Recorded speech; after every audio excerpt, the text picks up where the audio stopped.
Alrighty, my friends, I promised you the beast in the bathtub. We had the letter B. Every letter makes a sound. B says B, beast, and B, bathtub.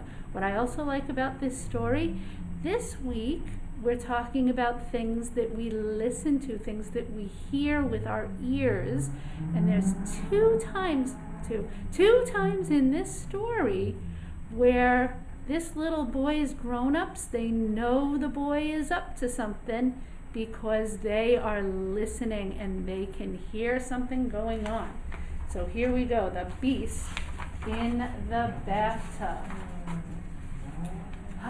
Louis, I'm going to get a little closer, here we go. Louis skidded down the stairs and into the living room. "I can't take a bath," he announced. "There's a beast in the bathtub." His mom and dad looked up from the television. "Louis, you have 20 minutes to get into bed with the lights out." His mom said, "I don't care what's in the bathtub. You get upstairs and take a bath this instant."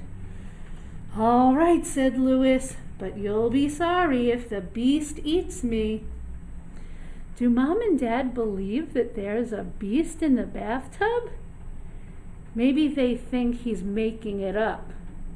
Maybe they think he just doesn't want to take a bath. Oh, but look! What's that in the bathtub? It's a beast.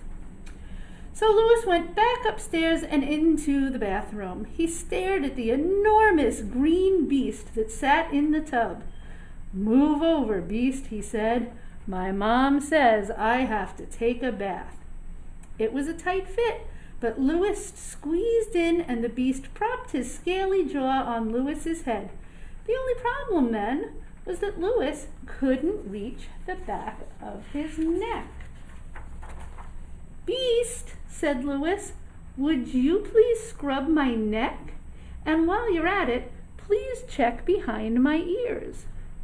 The beast used lots of soap for lather, and then he filled his mouth with water and squirted it between his teeth to rinse off Louis. Wow, look at that beast rinsing him off. "Hey, that tickles," Louis cried as water ran all down his back. But the beast kept squirting and Louis began to wiggle. Water sloshed over the side of the tub onto the floor.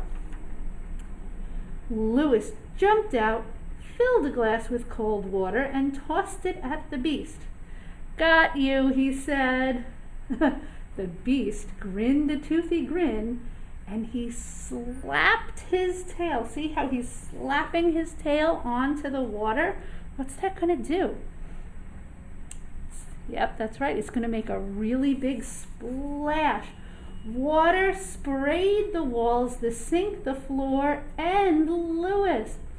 "That's not fair," Louis cried. "I just evened things up."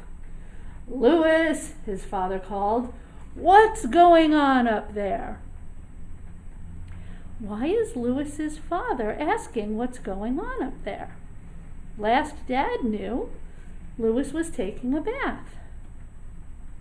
Do you think maybe Dad heard the sound of the water splashing onto the floor? Think about it. If you weren't in the bathroom, but enough water splashed onto the floor, I think you'd be able to hear it. Let's see, how would it sound? It would sound like splash. I think so. I think that's what happened. I think Dad heard the water falling onto the floor and making a splashing sound. "Uh-oh," Louis said to the beast, and he stuck his head out of the bathroom door. "I spilled some water," he called out, "but don't worry, I'm wiping it up." Louis and the beast mopped the floor with towels. Well, I like how he cleans up his own mess. Then Louis put on his cowboy pajamas and brushed his teeth. The beast didn't wear pajamas. The beast didn't brush his teeth either. It's not so bad being a beast, Louis thought. Let's go get a snack, he suggested. Ooh, a snack. His mom and dad were still watching television. Louis pretended he and the beast were cattle rustlers. They were trying to sneak by the sheriff and his deputy. They edged past the living room door to the kitchen, and Louis made off with 2 apples. Can you see it looks like are they walking regular? Are they stomping? They're tiptoeing. They're trying to make no noise so Mom and Dad don't see them. They're being very quiet. They know Mom and Dad are listening, and they don't want to get heard. Easy, old boy, he whispered to the beast as they tiptoed back upstairs. There they go, tiptoeing back upstairs. The sheriff and the deputy didn't hear a thing. They must have been very quiet. Louis ate his apple and tossed his apple core in the garbage. The beast ate his apple, core and all. Come on, beast, Louis said. Let's have a pillow fight. He grabbed one pillow off his bed and hit the beast with it. The beast flipped the other pillow and hit Louis on the head, and the 2 pillows flew back and forth.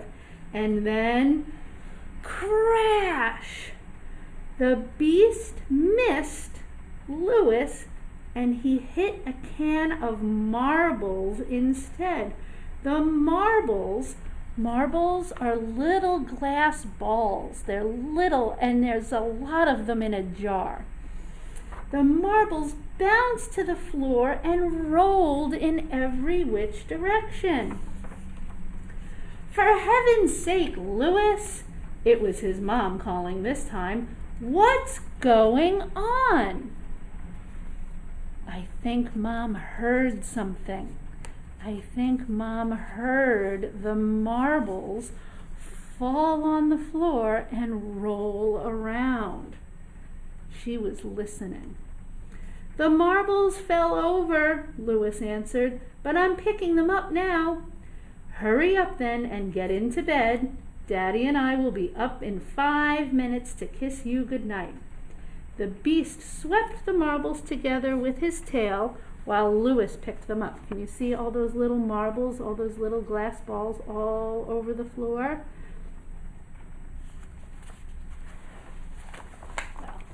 And then the beast rubbed his scaly jaw on Louis's shoulder. Louis offered to share his bed, but the beast had other plans. He crawled into the darkness under Louis's bed. Louis pulled the blanket up to his chin and he waited. And soon, because he was listening with his ears, soon he heard his parents on the stairs. How nice to find you ready, his mom said. She turned off the bedside lamp while his dad turned on a nightlight, and then they both kissed him good night. Said his mom, you smell all clean from your bath. And then Dad asked, so, there isn't a beast in the bathtub after all? And he rumpled Louis's hair. Of course not, Louis replied. Well, that's a relief, said Dad. Good night, son. Sleep well, Louis, added his mother. Louis listened, and he listened as their footsteps echoed down the hallway, and he waited until he heard their footsteps going all the way down the stairs, and then he said, of course there's no beast in the bathtub. Now he's under my bed. The end. That Louis, he's a good listener, and his parents are too. I like how they know what's going on in the house because they use their listening ears. All right, and thank you for listening.